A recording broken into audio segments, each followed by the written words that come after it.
Take a person, take a story, take you on a journey.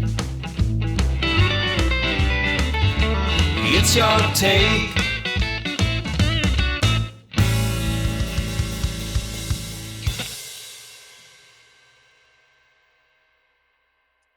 Today I talked to a young musician and songwriter who was making an impression on the UK country scene. 5 years ago, he released his debut single, What It's Like, and the EP Making Memories. He has since become the first UK artist to play the Springboard West Festival, written and recorded with songwriter Billy Smiley, and had success in the UK country iTunes charts. He's toured Europe, Nashville and the UK, has written songs in partnership with Paramount Songwriting, and 2 years ago won the Male Vocalist of the Year award. I'm joined this evening by Danny McMahon. We talk about Danny's love of music, writing his own material, his life on the road, and experiences in Nashville and the country music scene, recording and releasing his own music, and his thoughts on a bright future ahead. Good evening, Danny. Good evening. What an intro. Thanks for having me. Pleasure. And firstly, thank you for being a guest on Your Take. We're obviously going to go in depth and we're going to trace your life, your love of music. And I want to tap into your love, particularly for roots and country music. Mm-hmm. But before we do so, I wanted to rewind the clock back and go back to the very beginnings and talk about your upbringing. Can you firstly tell us where and when you were born? And can you just give us some background on your parents, what they do for a living? And do you also have any siblings? Great questions. So I was born in Southmead Hospital in Bristol. And as far as like my upbringing, my family are concerned, my dad was a financial advisor, but my mum was a school teacher, so quite normal jobs as far as the music's concerned. But my dad's family have got a very deep tradition in music. So going back a little bit further than that to bring it into context, my great grandmother was in Dublin, which is where my dad's from, was basically one of the most sought after pianists in Dublin. So that's where a lot of the musical history stems from. She used to basically go and play in silent movies when they first came out, and she also used to go and play in theatres as well. So she basically would read the sheet music and play along to that. I've had my grandfather's brother was also in one of the big military bands in Ireland and the UK. They were called the Black Watch, and he played clarinet in that. And then moving on from that, my dad is a very accomplished musician himself. He was in a band called Profile in the late 70s, early 80s, I believe. And he plays flute, banjo, guitar, drums, the works. So that music was it was always around. I used to watch my dad play all the time. I remember from a really young age, and I used to be completely fascinated by what he used to do, which is interesting because I actually ended up taking up the flute and piano before I even touched the guitar. But yeah, being around him and my mum's completely tone deaf, but she loves music.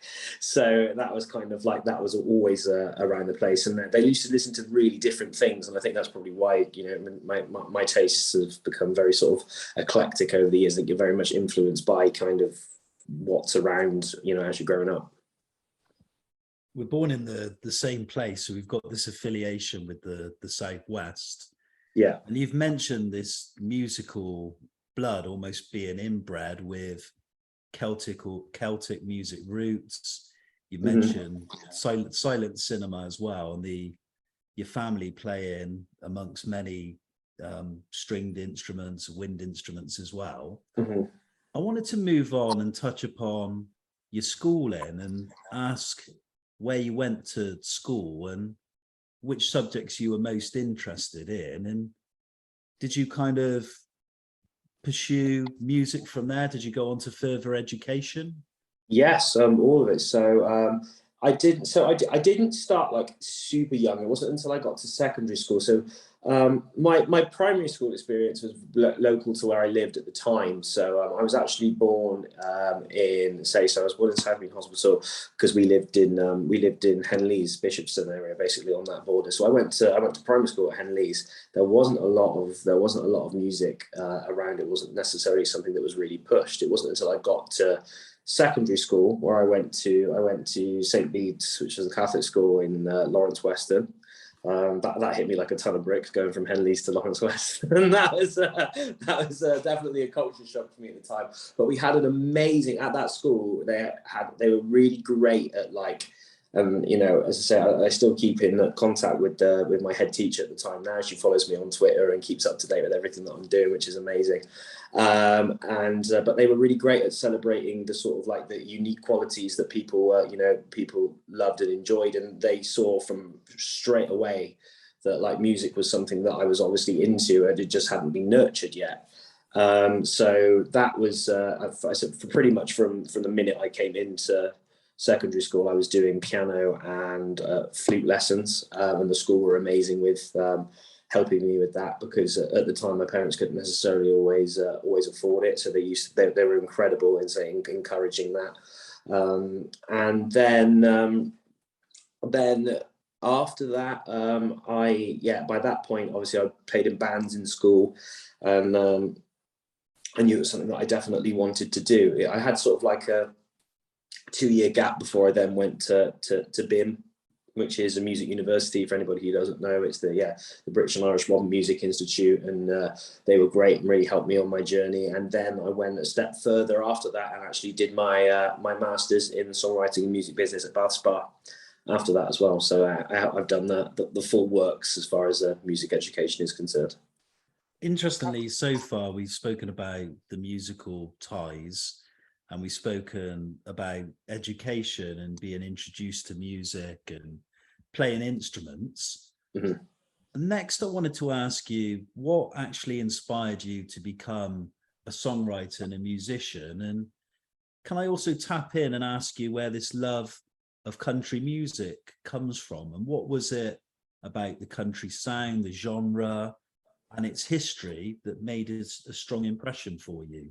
Yeah, great questions. For me, like, it was again within that sort of, it was very much that school environment that actually made me want to start write. That's what that allowed me to know that I was actually able to write songs in the first place. It was I think it was like year 9, and I'd actually been away on like it was like for 2 or 3 days. I think it was like towards the end of like a half term. And basically everyone had picked all their enrichment courses that they wanted to do. Obviously I was away, I hadn't got the chance to choose, and I was really big into sports at the time. And all the spots on that one were gone. So the only one that was left for me was music. But what it was, we basically went into a recording studio, and they had like this basically pre-made chord progression. And they sat us down and they were like, right, you've got all day. You've got to write some lyrics and you've got to write a melody. I was like, cool, okay, that sounds fun. So we'll see how we go with that. And within an hour, I'd finished. I'd written it. I'd never written a song before.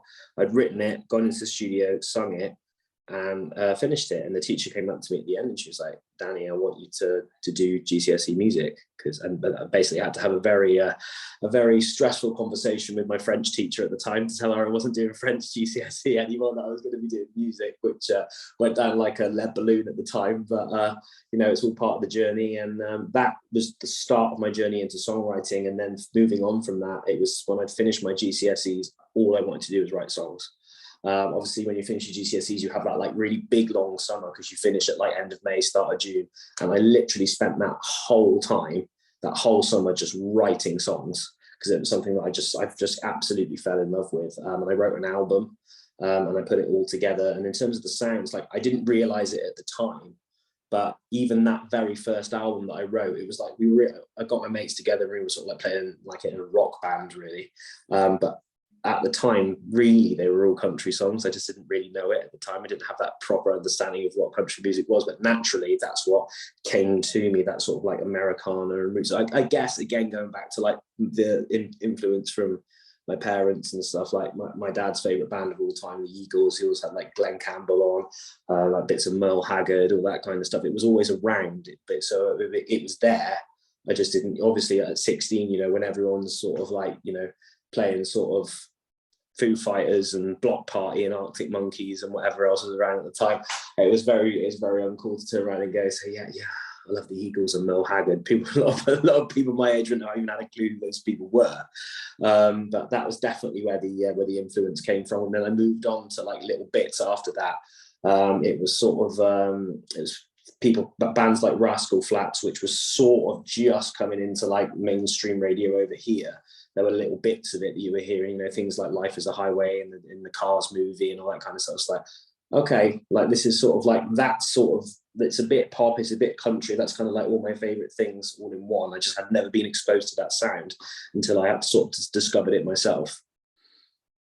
Exposed to a number of unique country artists, and I kind of share this love of country as well. And writing songs from such a young, impressionable age. Yeah, I wanted to come on to the music and you kind of breaking into the music industry and establishing that you want a career from it. But before becoming a solo musician and a performer, can we just discuss your early musical experiences? Yeah. Were you in a band before embarking on a solo music career? And can we discuss your early music experiences on the live scene and what you learned from that time? Yeah, great. So as I say, I finished school, I was 16, I had 3 mates who I thought would be a good laugh to write music with. We basically used to go, the drummer's mum basically had a flat in Westbury-on-Trim that was never really used. And so we basically just used to rehearse in this tiny little room. It was insanely loud.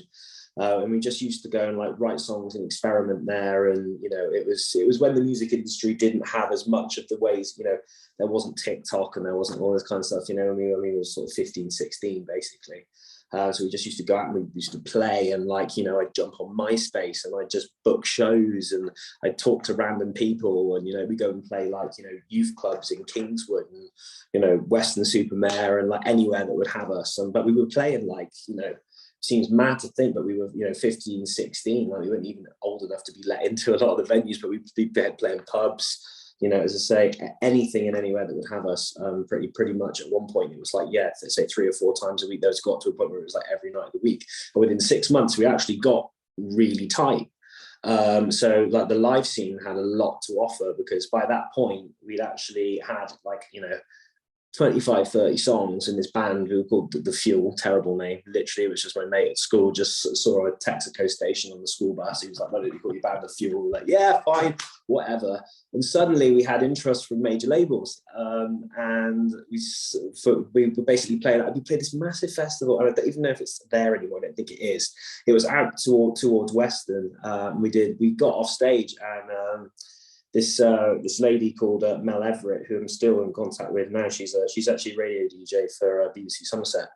I remember her very well from the commercial radio days on GWR FM. You got it. And she came up to us at the end. She was like, "Look, I got some contacts at major labels. I love what you guys are doing. You know, can I sort of like, you know, push you guys towards these things?" I thought, yeah, great, cool, we'll do some show. I didn't even know what a record label showcase was. You know, we were just doing what we were always doing, turning up and playing music. And, you know, we just went on this journey. One thing led to another, kept playing more and more shows. And then ended up getting a development deal further down the line through somebody else with and that was that really. We just sort of were playing, you know, we did Glastonbury, we supported Westlife, did all of that kind of thing.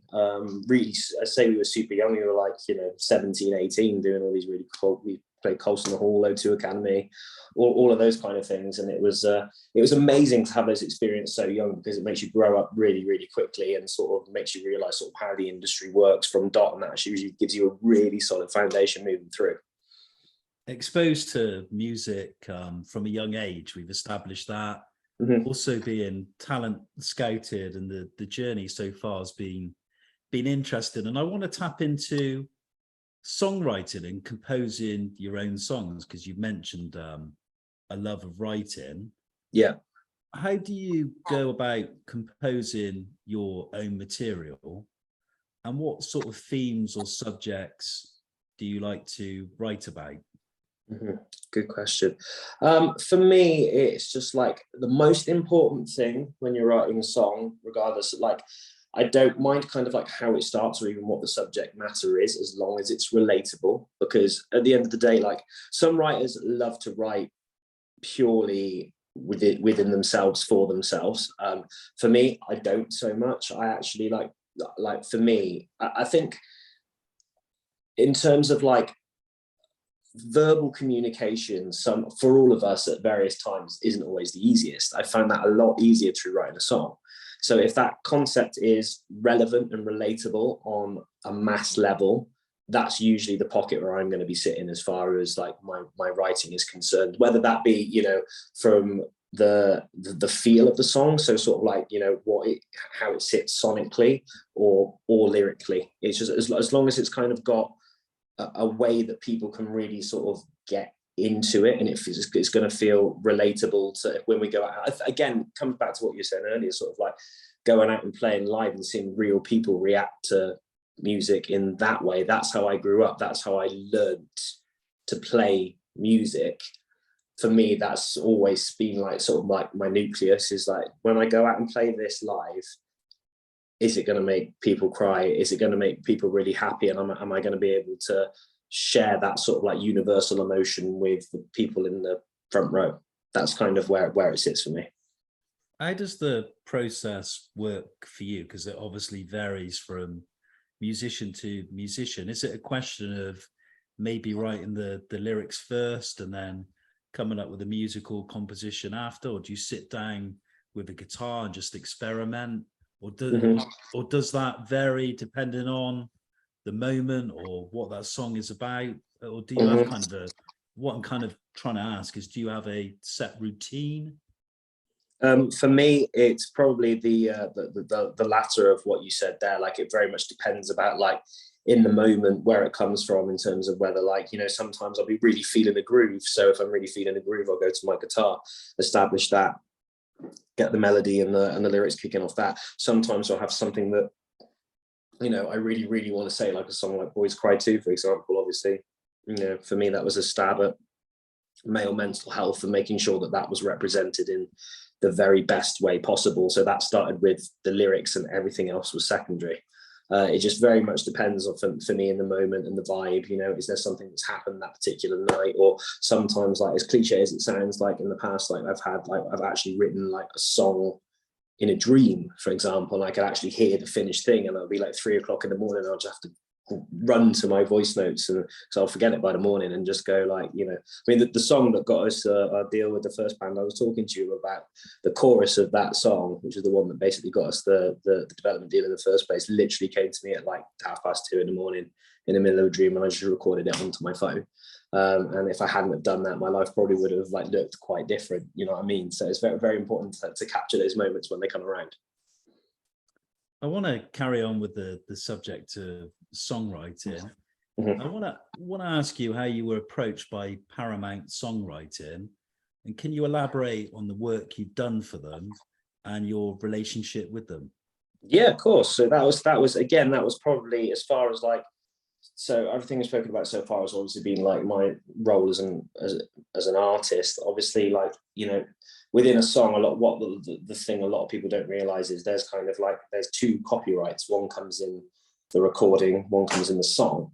So obviously then, as far as being like a songwriter is concerned, that's almost, sometimes that becomes separate to being an artist. So with them, I actually worked as a songwriter rather than an artist. And essentially, to begin with, I was literally just I was just the T-boy, essentially. That was kind of what I was with the guy who was very established. He was writing quite a lot of country music at the time, and I basically just used to go in and, you know, sometimes if I was lucky enough, I'd go and play like I get to do a guitar session, or I'd get to do like a bit of backing vocals on something. You know, I was just sort of like there. I was only like 18, 19 at the time. Like I was a you know, a little wee frog, really. So but that sort of developed. I kept, you know, again, this is so important with the music industry. Like, I guess one of the best ways I've heard it put is like, it's all about the hang. It's all about being with people, you know, networking, talking. And I just happened to be in the right place at the right time. And he just said to me, it's like, you write your own songs, don't you? So we're looking for this particular project. And we're like, yeah, cool. I just, you know, shoved a few things that way, and ended up doing a bunch of stuff for them. And again, it was all about, like, for me, it was so much of that was about like the learning process and understanding how songwriting and sync, and, you know, the value of sync as a musician, which for people who don't know, that's basically your music being synced up to media in any form, which is basically one of the best ways to get paid as a songwriter. So that was a lot of the stuff that I did for them, and obviously got to the point where I learned so much and was able to understand that I was able to actually go out and do it for myself, and not actually have to go through one of those companies in that way. And, you know, branch out to Nashville, where I've got a lot of my publishing based now with the guys over there. So yeah, it was just a really good learning opportunity that was provided by just going out and actually doing it, I think, for me, with the guys there. From songwriting to the creative process and also publishing, I'll move on now to the release of your debut EP, Making Memories, going back to 2017. Can you describe the songs on the EP and the attention and publicity it gained upon its release? Yeah, that was mad. I literally got to the point where, like, I was basically just writing like country music for other people through my, you know, production and studio work that I do. And I was writing with them, doing that, and I just kind of started writing these songs. I went to my very first Country to Country festival, which is the biggest country festival in Europe, and I went to that for the very first time. Just sort of fell in love with it, and I kind of came away from it, and I started writing these songs. I was like, damn, man, like, I can't really give these to other people, because this is actually me for the first time in forever. Like, you know, this is about like me and my life. And I'd got so into the songwriting world, I was sort of like writing to brief all the time. And, you know, I kind of, there wasn't sort of that anything that felt authentic enough for me to just sort of want to keep hold of. But with these songs, I've sort of had these 4 songs, and I thought, I went to the guy, you know, my business partner, Dre, who does all the mixing and producing with me at a studio. And he was like, do you know what, dude, I think you should just do it. Just do it. Just put it out, see how it goes. It was essentially just a side project at the time. Like, it was just something that we both enjoyed doing. We both loved that type of music, and thought, oh, let's just put something out and, you know, just see what happens and just roll with it. And then with that, I played a few demos to a few people, and the people were going like, "No, dude, this is decent. This is of a level. Like, just let's just go with it." So I had a few people sort of like getting behind it. I had like songwriters pitching these songs that I kind of knew in certain circles, and I thought, oh, actually, yeah, this might be all right. So we put the first song out in the late 2017. It was like the end of November. Played a couple of shows to back it up. Got some really like solid radio play off the back of it. And then I think it would have been right at the start of January 2018. So it was literally like the 2nd or 3rd of January. I get this call. And I get this call from a guy called Barry Coughing. And I saw the name, like, no, it's on off Skype. I was like, Barry? No, that's not the Barry Coughing. Like, obviously not, no chance. Like, this is just some sort of scam. And I thought, oh, do you know what? You only live once. Let's take the call.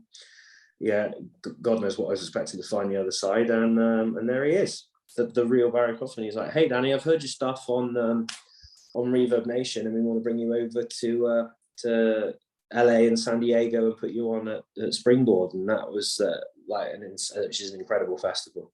And that sort of that really was quite literally the springboard, the catalyst, whatever you want to call it, for the whole project, really. Because once you kind of you've established some kind of relationship with the guys over in America when you're making country music, then it's legit, I guess. So that was a very interesting, very organic, very natural start to the process, which is great. This moves on timely to my next question, because you've already stated it. Off the back of the EP, you became the first UK artist to perform at the Springboard West Festival in 2018. Mm-hmm. What are your memories of performing at that festival? And did it lead on to more musical opportunities? Yeah, to sum up the very first part of your question, absolutely terrified. I was so scared, because basically it's like... That's not always a bad thing to be terrified, though. No. It can be good. Yeah, no, absolutely. Like it put me in my place pretty quickly. I was already hyped. I was pumped that we were going out there, and it's part of the world I absolutely love anyway. Going out there and doing what I love with the band. Managed to get the band. We did some like fundraising stuff to like help get all them over there as well. And but the very first time I was ever playing music, in the States, I'm basically... the way it wasn't like you just kind of, the very first time that you go up, it's not like you go out and you just basically play a show with a band. It's like a South by Southwest, where you basically have a panel of like 4 guys who have all won Grammys. Like I remember it was like one guy was the guy that founded Nickelback. You have one guy who'd won about like 5 Grammys, 27 Dove Awards. You had a girl from Radio Disney, people, really, really established people. No pressure there then. Yeah, and then I've got 200 American musicians behind me, and I basically had to just stand there, be like, this is my song, this is what I've done, and then they played it over the PA. And I'm just thinking, like, as a British guy doing country music, I was already terrified that people weren't going to take it seriously, or thought I was taking the biscuit, basically, going out and doing that. But they all loved it. Like everyone loved it. Like it was great. Like the feedback was incredible, and it was a real surreal but wonderful experience. And I say that the memories are nothing short of incredible. Like that was the moment where I felt like I was the other side, sort of the other side of America, but I've kind of felt like I'd come home, which was really cool. It was a really nice feeling in that sense. One thing we haven't mentioned yet is that you're heavily involved in producing and mixing at Puzzlemaker Studios here in Bristol. Mm-hmm. What is it you enjoy about the producing and mixing process? And Mm-hmm. what made you decide to produce your own recordings? Yeah, great questions.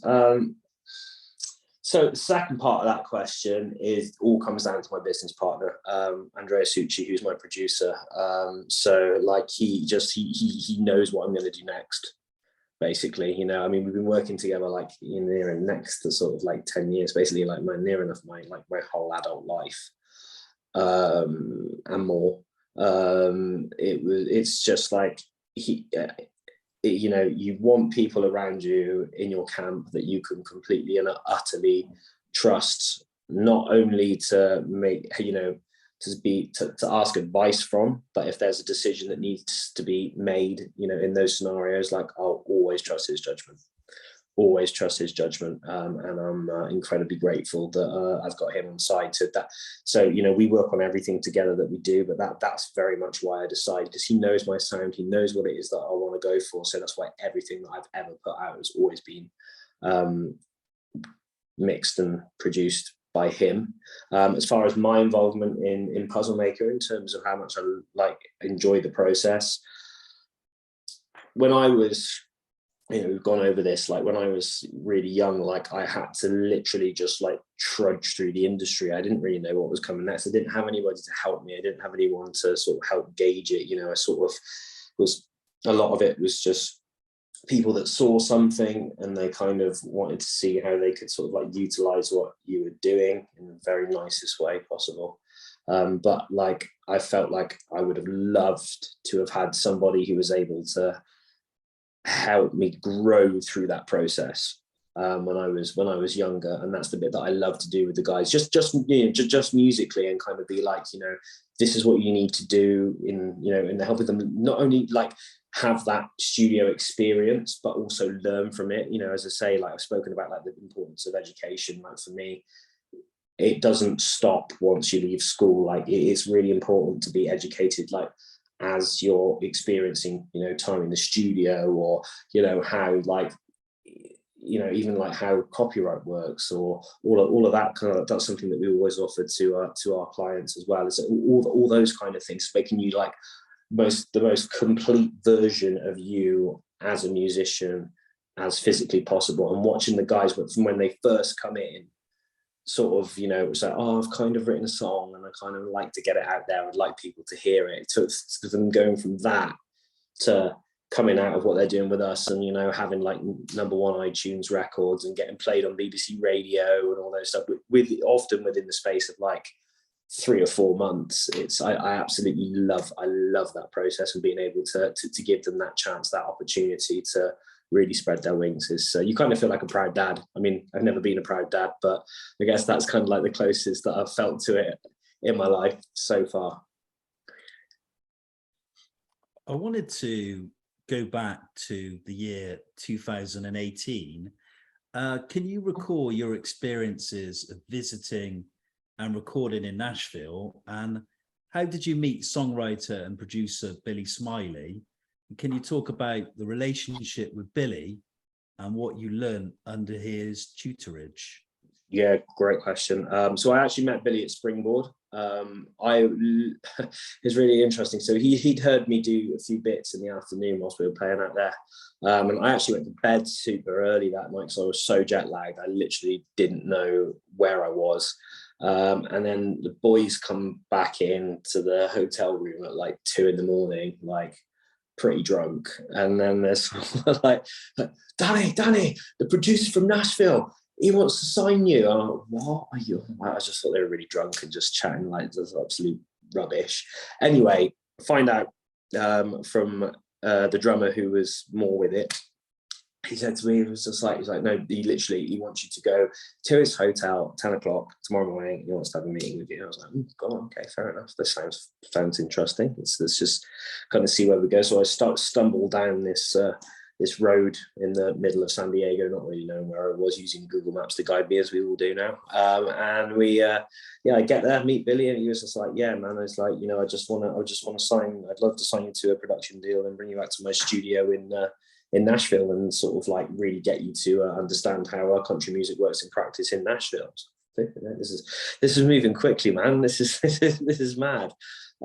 So yeah, I then went out to Nashville, having been in LA, and went out to Nashville like in the September. So Springboard was in the January. I went to Nashville in the September, and I learned so much from Billy. Like I know, in the very best way. Like he kicked my butt, basically. He was just like, you've got to up your game on your lyrics. You've got to, this is how quickly you need to be able to record. This is how the ways that the people kind of want to sing. This is how it's mixed. Like I learned within, like I spent a week with him in his studio, and in that time, like I learned so much that I was able to put into practice, and that really has benefited me through like the entirety of my journey. I wanted to move on next and talk about the recording process, but more specifically about how you get your music heard and the platforms you use to gain an audience.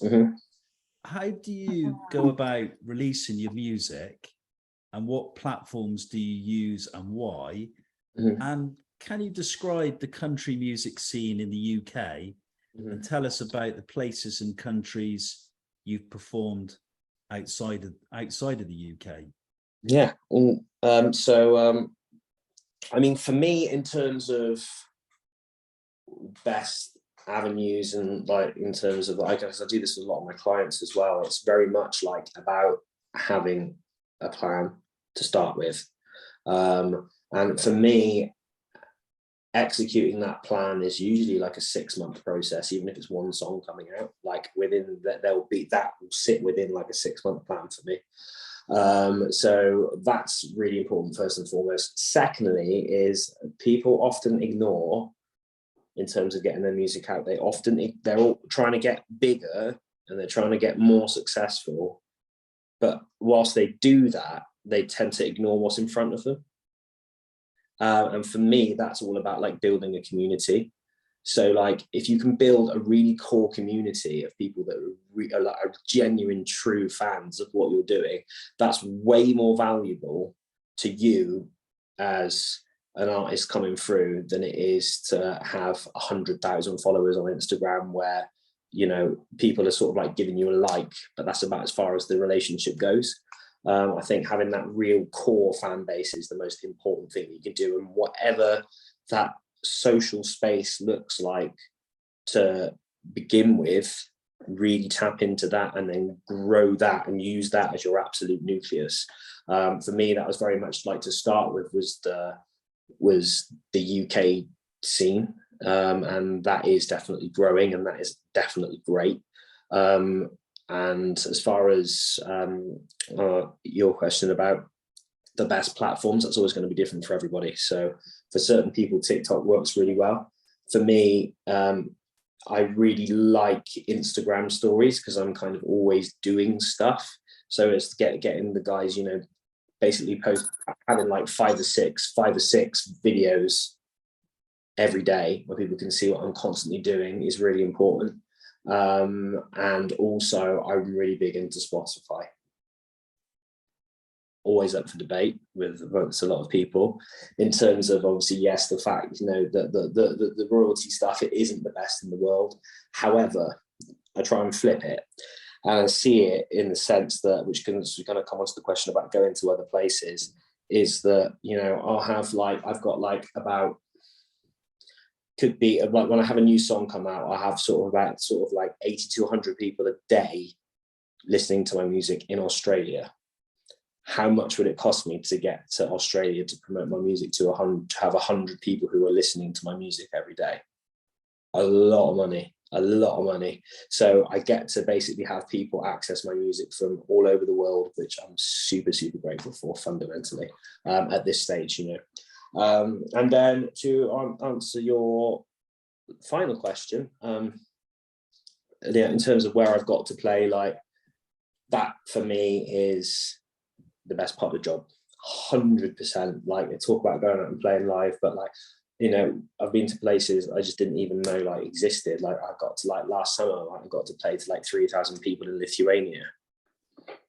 Do you know what I mean? Like, there's not something you really put that I wouldn't even know there was a big country festival in Lithuania. You know, we've done Italy, we've done Sweden, we've done Germany, we've done the States. You know, we're looking to do a lot more in Europe next year. So yeah, there's a heck of a lot out there, and it's been a journey for sure. So many musical achievements, many that we've discussed during this interview, and I'll just reel some of these off. You've won UK Country Artist of the Year, various other awards, released several EPs, worked and performed in Nashville, played at several live festivals, and you've opened for Charlie Worsham, Schneider and Canaan Cox.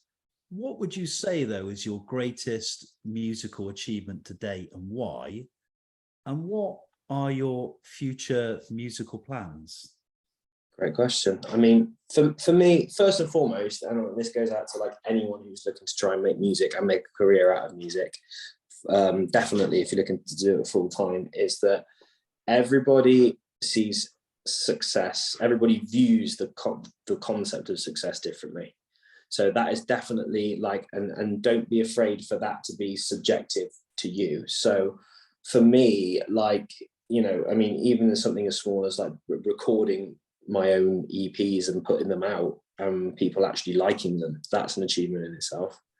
Because a lot of people don't get the opportunity to do that. But I think for me, like, because of the trajectory and the amount of work that went into it, I would say there's two things that really stand out for me.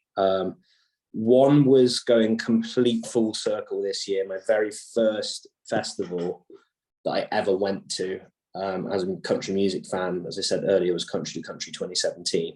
And I stood at the front and I went, man, like, imagine getting to play this one day. And this year we finally got to play it. And we were supposed to play it in 2020 and COVID killed it off. We literally got told 2 days before we were supposed to play that we weren't going to play it.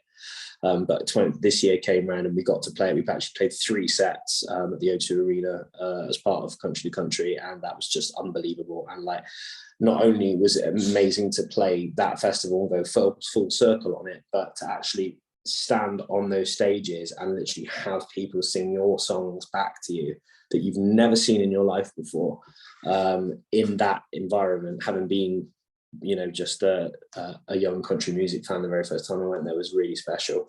The other one that obviously really stands out is that awards night where, you know, I went just to basically, you know, I got told we were going to be playing at it, which was great, but obviously we won 3 awards in one night. That was mental. You know, for any organization ever to think that you were the best artist in the country in your genre at any one time, I mean, I still haven't processed it now, to be honest, and this is like 3 years down the line. Like that was really, really special that night. I couldn't take it in. I still never really have. But it was an amazing thing to happen, and I'm very grateful to everyone that was part of making that happen, because that was an incredible night.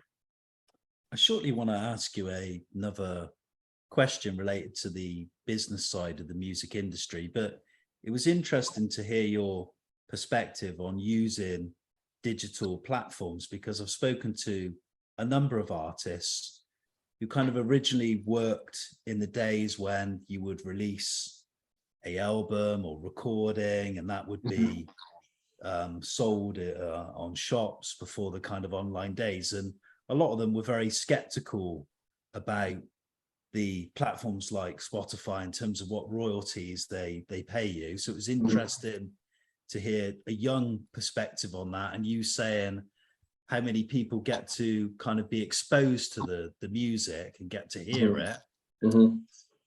On the flip side, I wanted to ask you, in terms of live gigging, promotion, radio interviews, and all that comes with gaining exposure, are you currently represented by an agent or an agency? And do you have a publishing deal for your own songs? So yeah, for me, like the publishing thing. So I do have a few, yes, to answer the question. At various different points and places. So publishing, yes, I do. I work with a company based out in Nashville, who are like a subsidiary of Sony Music, who are great. Really started to, you know, push my music through over in the States. I've worked very closely with a guy called Rick Barker, who's been amazing for me, who is basically the guy who is recognized as getting Taylor Swift her first record deal. He's been an amazing sort of like mentor role in terms of what I've been doing. He's taught me so much about like how to really sort of like develop yourself as a source, an independent artist, and knowing like how your business really well and truly works. Obviously, like my own company is set up effectively as a record label. So I've got guys that I work with within my company who work for me as a director of Puzzle Maker Studios, but I'm signed as an artist to Puzzle Maker Records, which is a great example of kind of how weird and wacky the industry is in this day and age, but how sort of like self-sufficient that you've really got to be. And then I also work with a fantastic company over in the States who do a lot of my PR work, particularly digital PR work, called Artist Formula. They're wonderful. I'm super grateful for all those guys, because they get me into places and onto playlists that otherwise, you know, would be a sort of a needle in a haystack, as it were. So and they've managed to get me to the point where my last release, Spotify themselves actually put me on their editorial playlists for the very first time, which was really, really exciting, really, really cool. So yeah, just a little snippet into. And the other thing, another person that's been absolutely wonderful for me as well, and it's something that I would recommend that everybody should always have within the industry, is is my legal guy as well, who looks after, like, as I say, like, he's always got my back when it comes to, you know, making sure that you're signing the right contracts, the right deals, the right this, the right that, because the music industry is so niche and it is run very much its own way. It's not kind of as simple as having a business degree and making your way through it. It's very subjective, very niche. There's lots of different types of copyrights and all that kind of thing. So, you know, understanding that, working out which deals are good ones to sign, when it's a good time to sign, when it's not, you know, the first deal that you get isn't always the best one. So things like that, really. Danny, shortly it's that time where we move on to the final set of questions that we ask every single Your Take guest, just to wrap the interview, find out things we maybe not established about them. But yeah, my final question, I wanted to move away from music and ask you, outside of performing, songwriting, and the music business in general, what are your hobbies and interests? And would you like to work in any other creative areas outside of music if given the opportunity? Great question. So basically, all I have time to do, other than once I finish my day doing this, is to cook and go to the gym.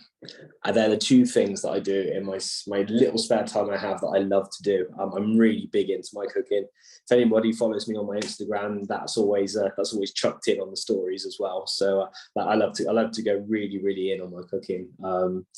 So that's one thing I really do love to do. Again, that's a family thing. Like, everyone's really big into the food. My dad is an incredible cook. So that's something that I've always loved to do. And obviously, you know, doing what we do when you're out on the road, and you know, you've got jet lag half the time, and you know, you've got like crazy body clocks swapping from one day to another. You got to be fit, you got to be healthy. So make sure that I'm up the gym and running probably 4 to 5 times a week, which is fun.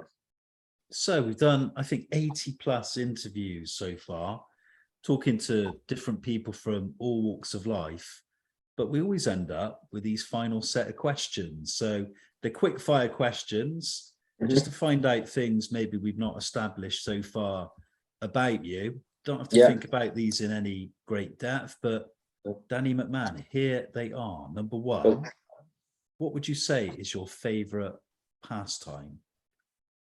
Can I say music? Yeah, of course you can. Yeah. There we go. Yeah. The emphasis of the interview has been pretty much solely on music, but we turn to film now. Okay. What would you say is your favorite film and why? I'm an absolute avid Disney buff, no shame whatsoever. And for me, it was my childhood film, and it was Disney's Hercules. I love the music, love everything about it. Easy answer for me. Late 90s, I think it came out, didn't it? Yeah. Right, yeah. It's one Disney film I've never seen. Oh, mate, it's cracker. Absolute cracker. It's one I'll have to stick on for the kids, definitely. We move from cinema now to novels, but who would you cite as your favourite novelist? Oh God, my literature is absolutely appalling. My mum would kill me because hers is her degree's an English literature degree. Gosh, who would it be off as my favourite? Can we go with Charlotte Bronte? Yeah, of course, yeah. Yeah, let's go with that. Okay, so from novelist now, if you could have chosen a different profession outside of music, what would it have been? I love like sociology, and I think that marries quite well with music. But if I wasn't doing music, I think it would have to be sociology.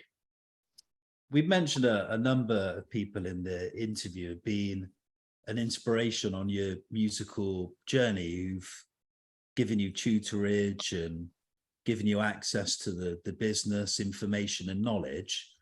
But who in life would you say has been your greatest inspiration? Musically, my dad, because he's incredible. It's just like he's genuinely an incredible musician. So to have him around is like teaching me the ropes massively. As a person, my granddad was always there for me. We've got an amazing relationship, even to this day. He was my biggest supporter, to the point where when we played Glastonbury Festival, he actually had a documentary done just on him on BBC Two, because he was like the granddad that would come to all the gigs. So those two. He still comes to the gigs even now, yeah? Yeah, he is. Yeah? He's 86. Yeah. Wow, that's incredible. Yeah. Yeah. Yeah. We move from inspirations now to newspapers. Do you read a newspaper? And if so, which one? No, never have done. I'll click on whatever, as I say, Facebook throws at me, providing it's a reliable source, but I don't have it necessarily a favorite one, because I don't know. I think so sometimes the politics of it all comes into it too much. So I try and keep removed from that, and just not have any of it cloud my mind too much. So I try and get neutral sources as much as I possibly can. I would say wise words and a wise man. I follow your lead on that one particularly. Yeah. I'd love to see papers that were neutral and not politically biased, but I suppose it's hard not to be biased. Moving away from politics, moving away from headlines, you mentioned a love of cookery and food, cuisine, but what would you say is your favorite food? Oh gosh, I could be here all night on that one. My gosh. So, okay, let's go at it in terms of like cuisine. Like I love like Vietnamese food. I love pad thai. I love how fresh and fragrant a lot of that stuff is. I also do have a love of, and a lot of people don't really kind of know what this means, but obviously going to Nashville quite a lot, of having like that true like southern.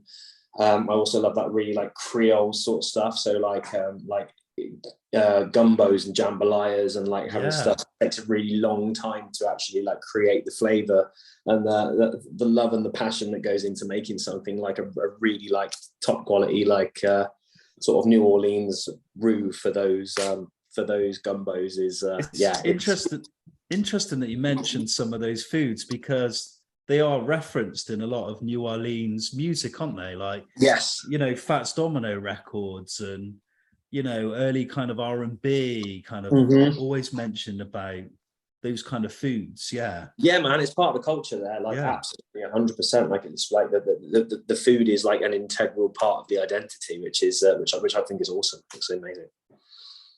Cultural icons, we ask people to choose one. Always stumbles a few of the guests, but we get them to choose a favorite cultural icon. It could be somebody from history, could be maybe a political leader, someone who's changed history or influenced it. Or Nelson Mandela, all day long. Nelson, whenever I ask the question, it's like, if there's somebody that dead or alive that you'd like to sit and have dinner with, who would it be?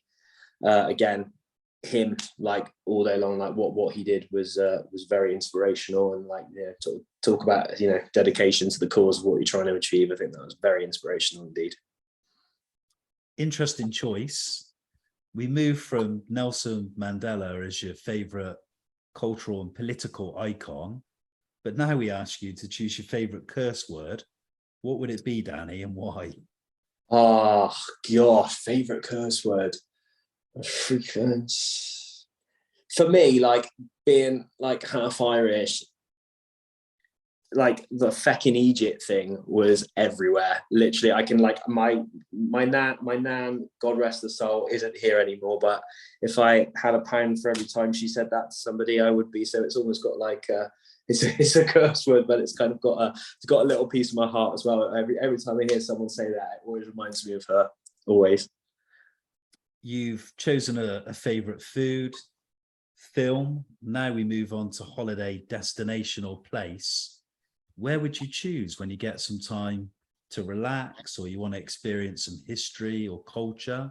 What is your favorite holiday destination? Oh So, like, I mean, I love everything about like Nashville, everything there. Like, even like outside of the music, like it's just got an amazing energy. It's got an amazing place, but also a place that I went to for the first time last year that I absolutely loved was actually Prague in the Czech Republic. I thought that was an incredible city. So it was. I really loved like the history of all that. That was, again, like I love finding out things that I didn't know about, wasn't taught about.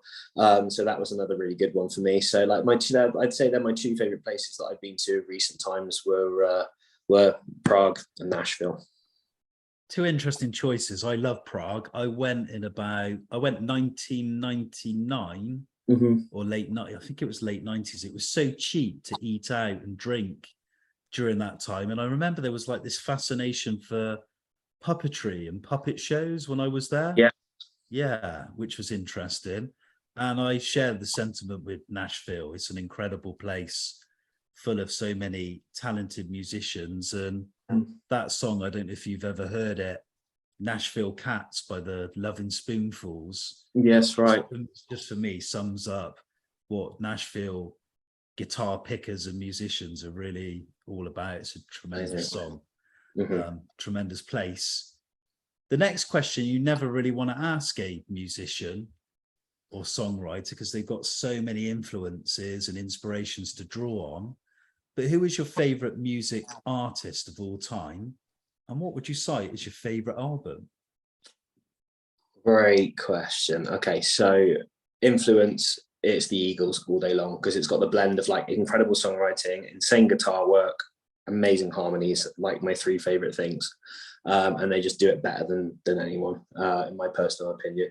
In terms of my favorite album, as a whole album, do you know what? I'm going to go with this one because it's what made me realize what music I truly wanted to make. And it's Montevallo by Sam Hunt. A lot of people might not know it, but that was the record that I listened to all the way through and went, that's the music I want to make. That right there. And it just took any clouding away from my mind. It gave me a really sort of like clear vision of what it was I wanted to achieve from making original music. For a second, I wanted to just pick up on the Eagles. You're the first person to pick them as their favorite band. But to me, they almost feel a bit like they're a super group, almost like the Beatles, because they were full of very talented people who could cross over. They could do harmonies, they could sing, most of the members write songs. Do you have a favorite member of that band? And if so, why? Don Henley, man. It's got to be Don Henley because like there's a few things. I love his songwriting. Great vocalist.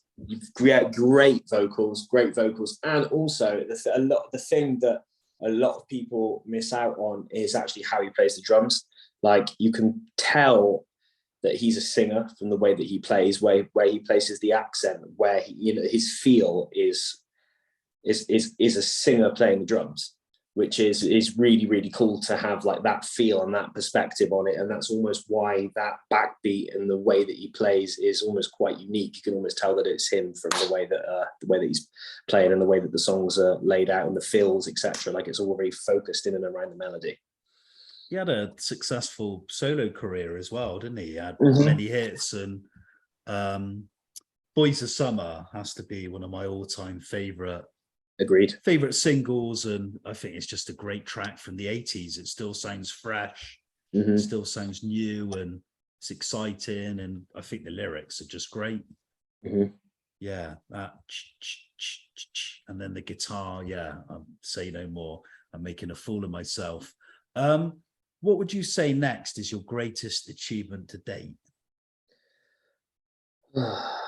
Gosh, greatest achievement today.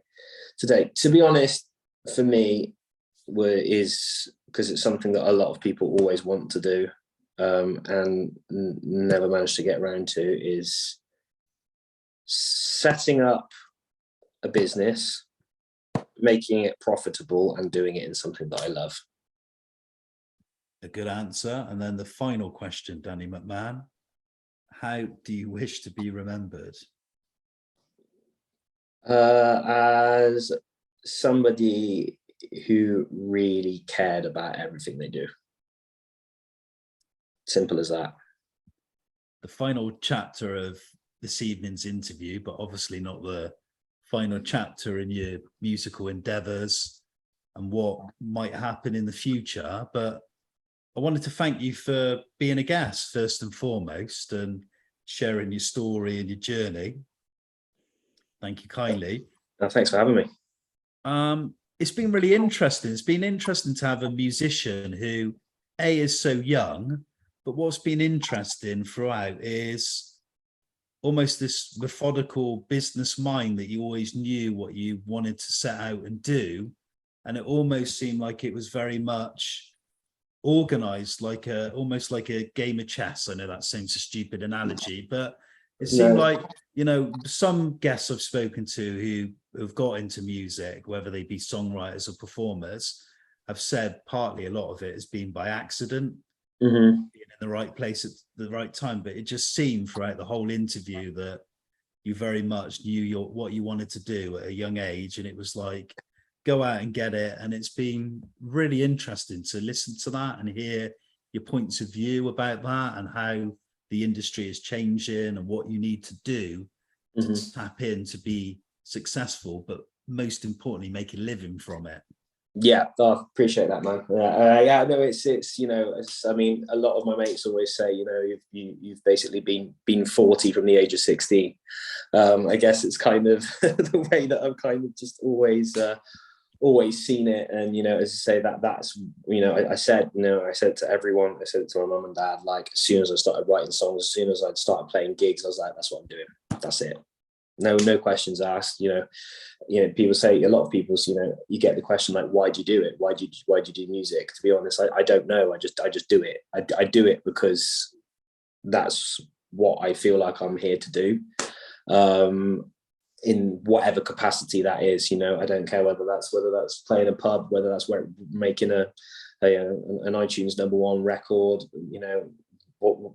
playing a wedding, as I said, playing in front of 3,000 people. It doesn't matter to me as long as I'm playing music. I'm absolutely fulfilled. You do it because you love it, you enjoy it, and you feel it's the only thing you want to do. So absolutely. Why not? Yeah. Finally, before we finish up, how do we listen to more of your music? Where do we go? How do we see you live, perhaps? And how do we find out more about so all my social media handles is at Danny McMahon UK, and my website is dannymcmahon.co.uk. All the streaming sites, I'm all on there, so just type my name in there. And as far as live is concerned, we've got 2 really big shows coming up. We've got 2 in November, so I'm supporting Christy Huff in London on her UK tour, so she's an American artist coming over from Nashville. Supporting her at the Troubadour in London, in Earl's Court, and then I am playing a hometown headline show in Bristol on the 18th of November as well, and there are still a few tickets available for that one, but get them quick because they are selling out quickly. And is there a album in the pipeline? There may well be. Watch this space. Wishing you all the best musically and for everything in the future that happens to you, and thanks for sharing your time and for the last 60 minutes for today's Your Take. Thank you, buddy. Thank you very much for having me. Appreciate it.